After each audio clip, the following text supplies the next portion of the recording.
Before getting started, I want to eliminate some confusion.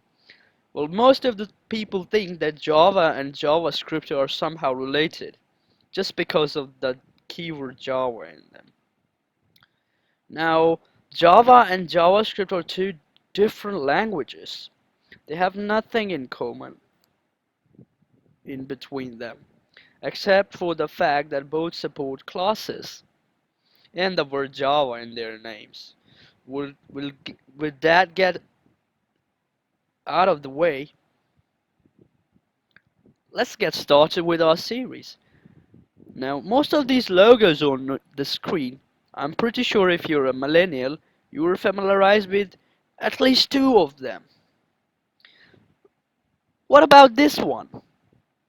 Do you know this logo? Well, if you don't, then it was one of the oldest browser in the web history. It was called Mosaic. It was released in 1993. Now, after a couple of time in 90s, Netscape was released, and it took 80% of the web in its control, which means most of the people accessing web used Netscape browser. Now, what both of them have in common? Well, this guy, Mark Anderson, he worked on Mosaic as a team member, and later on he released his own product called Mosaic. Sorry, Netscape. So why do not we see Netscape anymore? Well, because in 90s there was a battle between Internet Explorer and Netscape, which ended up in the death of the Netscape. That's why we do not see it anymore. But if you're sad, then most of the functionality of Netscape was transferred in Mozilla Firefox. I'm pretty sure, folks, you might have used it at least one because it's a default browser in Linux. Now, why we talked about Mark and Netscape?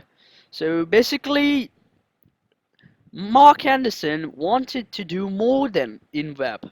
And in the 90s, there was only HTML and CSS running on the browsers. There was no JavaScript and interaction of user at that level. No DOM existed at that time.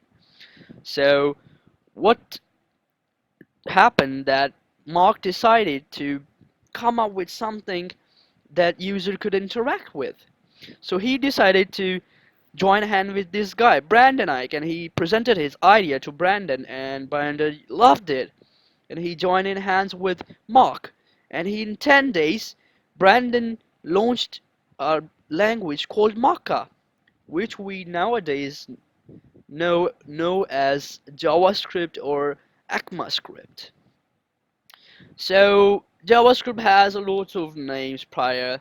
When it was released, it was called Maka. In its beta version, it was known as LiveScript, and then afterwards it was known as JavaScript.